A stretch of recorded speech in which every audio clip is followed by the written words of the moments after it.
Hey folks. So I ended up going to quite a few garage sales. It's kind of fully in swing here in Ontario, although right now, um, probably my American friends know this too.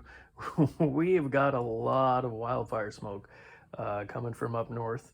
Um, this week has been pretty much a smoke out, as they would say. Um, but the garage sales were good. I did end up getting some really, really good stuff and vintage stuff, which again is getting harder and harder to find at garage sales. Um, so I'll just sort of go through this.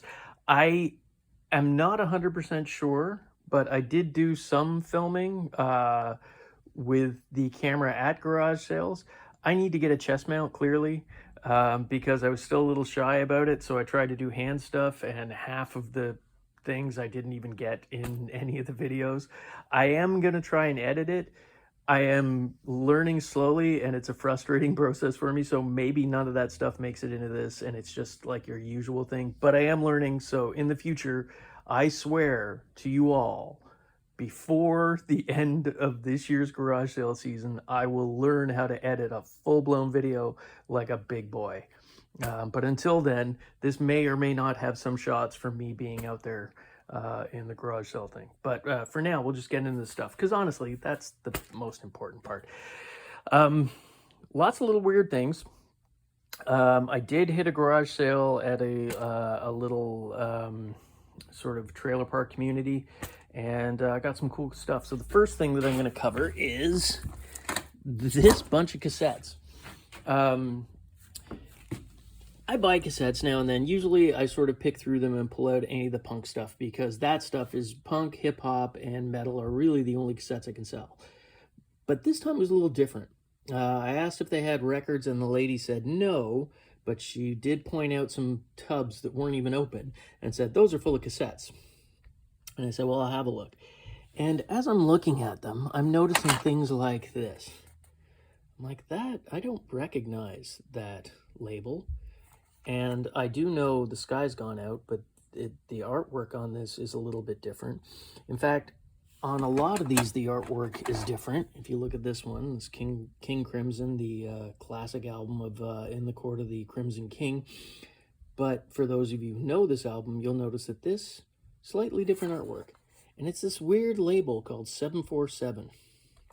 And the cassettes, you know, are legitimate cassettes. Like, you look at them, they're not sort of, you know, home taped versions, which I kind of thought at first some of these might be just like somebody's made their own album cover art and their home taped versions. But even here's a copy of Revolver, the classic black and white thing, but they've colored it in here, which is on this version is great. And that is all over the place. There's unique, here's a version of the Butcher where they've added some color to the baby dolls. It just goes on and on. But as it turns out, this label called 747 was based out of Saudi Arabia. And the person who I bought these off told me the person that she inherited them from did spend a lot of time overseas, and she thinks he spent quite a few years in the Middle East. So that's what these are. These are Saudi Arabian tapes. Now, they're probably unofficial in the sense that I doubt the artists got any money from these. But what they were cassettes that were made in Japan by this one label out of Saudi Arabia. And then they would have been smuggled into Saudi Arabia because you have to remember, back in the day, although, you know, apparently it's a little bit better now, but back in the day, it was like a full-blown hardcore Muslim community, country, and Western music, especially rock or punk or any of that stuff, was frowned upon. I'm not 100% sure. I'm basing this on, you know, what I've read online. It might have even been punishable to have some of these. So they were smuggled in and then probably sold in the local souks or markets, rather than in retail stores, so that, you know, the kids of Saud could, you know, as they say, rock the Casbah. So yeah, it's really cool. And the thing about these is I had no idea about this stuff, right? And I started going online, and eBay does have some sales on these. There's a copy of the version of Thriller. Oops, that's it there. They have also unique track listings on here too. So I guess instead of leaving, they would use the whole tape and stick extra tracks on some of the albums as well. And there's everything here. I mean, I've got a Cramps one. This is a project that was between, that's Susie Sue from Susie and the Banshees. And I think that guy was in Budgie. It's called the Creatures. A little side project they did, Bauhaus, bunch of weird Beatles stuff. There's some regular cassettes in here too, like here's Joy Division's Closer. But then, yeah, there's all these sort of things, Buzzcocks, Kate Bush. There is more here. You can see them all in there. And they're not all that 747 label. There are other labels from Saudi as well. There's Captain Sensible, but it's like a lot of cassettes. Those are the better ones in here. These are the ones that are sort of like, they're still pretty cool, like CCR and stuff like that, but not the big money. I looked some of them up, and some of these Saudi ones, again, I don't know if these ones will have sold for over 100 each on some of them. So I'm not saying that that's what I'm going to end up getting for these, but still, it's pretty cool. I think we settled on, I can't remember what it was. I think it was like 80 bucks, I think, for all of them, and there's about 250. So anytime you can buy anything that's collectible under $1, just do it. I mean, you're not going to lose money, obviously. So yeah, that was a great deal, and unexpected. Like, I was figuring, you know, I can sell these in my store for like, you know, between $5 and $20 a piece. And then some of the Cramps ones I knew I could get more for. So I was good, but I had no idea that some of them were going to be as worth what they are. And I don't know if they're going to sell through for that. Those were solds that I did see, but who knows? Maybe those were one-offs. But still, pretty happy to get that. The other stuff. Yeah, so in the same park, oh, from the same lady, I forgot that. She also said, well, if you're into old stuff, you might like these. Now, I had one of these as a kid. It was there, as soon as I saw it, it was amazing. So it comes in the box. It's from around, I think, like 71 or 72. It's made in Hong Kong. It's a little transistor radio in the shape of a skate, a hockey stick, and a puck. And then you had all the stickers, which are in here, although they are falling apart, that you could put and customize it to be your team's radio. It comes with the box, the instructions. The instructions, the box, and the stickers, a little rough. Radio's pretty rad, so that was a great pickup. And she also pulled out this, which is, again, box is pretty rough, but it is a, I believe, either 1970s or 1980s era, definitely 1980s era, early 80s if it is, handheld electronic baseball game. Excuse me, from Radio Shack. It's got the styrofoam, the instructions, everything in there. Box is a bit rough, but look how much that cost back in the day, like $27. That's like $90 in like today's money, at least. So yeah, so those were great. They were kind of, I think I paid $10 each for those. To me, well worth it. And then I kept going at that park because there was, you know, some stuff there. And I came across a guy who had a stack of hockey magazines, but more importantly, hockey programs. And they all primarily seem to be Buffalo, Montreal, and Toronto. And a lot of the Buffalo ones are for the first and second year of the Buffalo played. So these are all late 60s into the early 70s. And then the magazines themselves, too, are all from the 60s and 70s era. And a lot of them have some of the big players on the covers, which is what you're looking for in hockey magazines. There's Bobby Orr, Esposito, Gordie Howe. There's an early Ken Dryden. Like, look at the mask that Ken Dryden's wearing there. There's Gump Worsley, no mask whatsoever. That's the thing, Jean Beliveau. Look at Bobby, he's just a baby in that one. That might even be Jerry Cheevers right there, I think. I'm not sure. There's another one with Dryden on the cover. Bobby Orr, more Bobby Orr, more Bobby Orr. That's a double. There's another Bobby Orr. Somebody like Bobby. Tony Esposito and Bobby. So that's just the magazines. And, you know, basically with these, I think some of them, especially with the big players on the cover, are going to sell 15, maybe if you're lucky, 10, between 10 and 20 bucks, depending on who's on the cover. These are a different story, though. These are actually hockey programs. And they're all, you know, early. I think these ones, this is a Buffalo one. It's a Buffalo Sabres one, so they're playing Toronto. Here's another one where I think Sabres, no, that's Maple Leaf Gardens, so the Leafs were playing the Kings.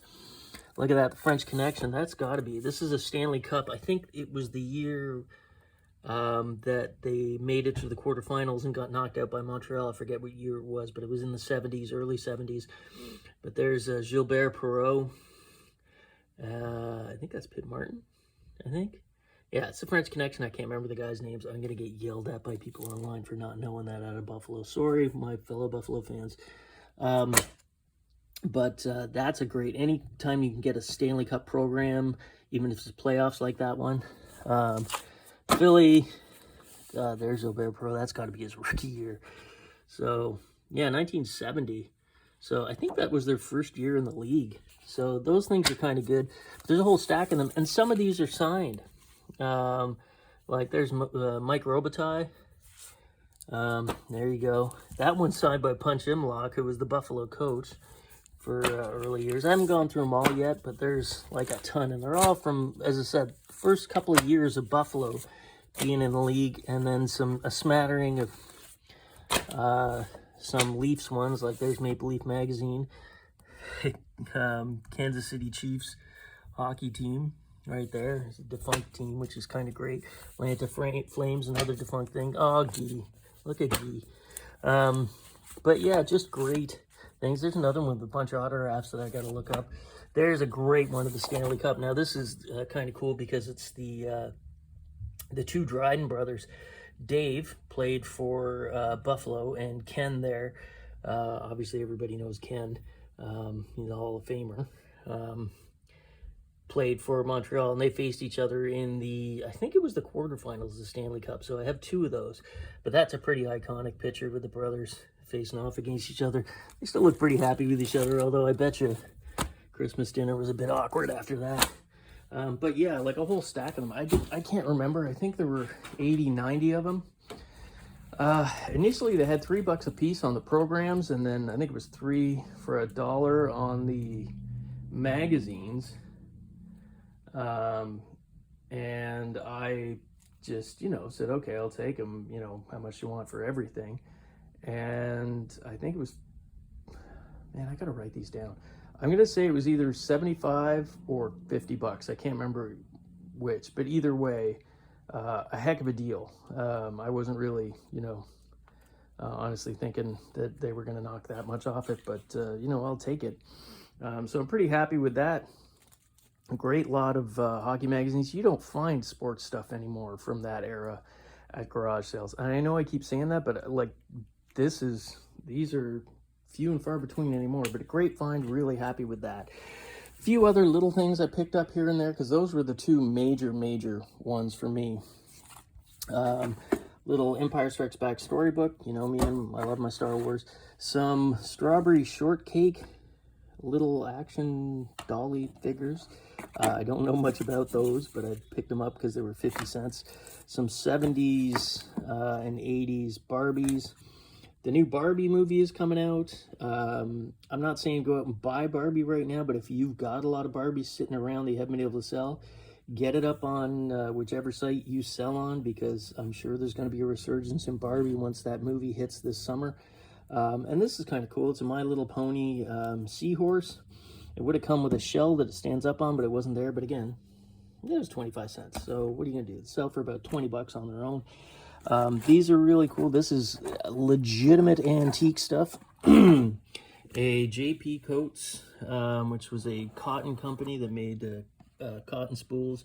This is probably early 1900s, because that's the picture of the original thing, but the whole box was only $2, so I picked it up. It's got a lot of early spools on there. People do collect this sewing stuff, so for $2 I figure I can get probably 25 out of that maybe. And these are really cool. Again, goes under the quack medicine sort of thing, but Dr. Seaman's Healing Salve. and it's the original packaging, and this does have the solve in it still. Just kind of looks nasty. Looks like old mustard or something. I don't know.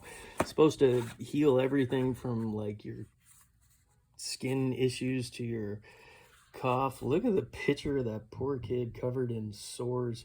Skin's diseases, old stores. It's a vegetable wonder soap. Heals piles, blindness, really, bleeding, itching. Wow, it covers a lot of stuff. And, you know, they were $3 each, so why not? This was a really, really cool thing, probably the earliest thing I got. It is made in England, and it's a lithograph, tin lithograph pencil sharpener of the globe. I don't have the continents lined up correctly, but this is nice. This is probably 1940s or earlier, probably a little bit around earlier than the war era, I would imagine. That top pops off. There you go. And you can empty it inside. I'm not going to do it because I have to do it with one hand. I'd never be able to get it back on again with the one hand. So that was a really cool pickup. I think I paid $5 for that. I haven't been able to find a made in England. Found a couple of Japanese ones on there. And they seem to sell for around the 40 to, you know, sell through around the $40 mark for those. So this one might be a bit more, might be a bit less. Who knows? Best way to find out, put them up and sell. Few cool little art pieces that I picked up. This is a indigenous art piece.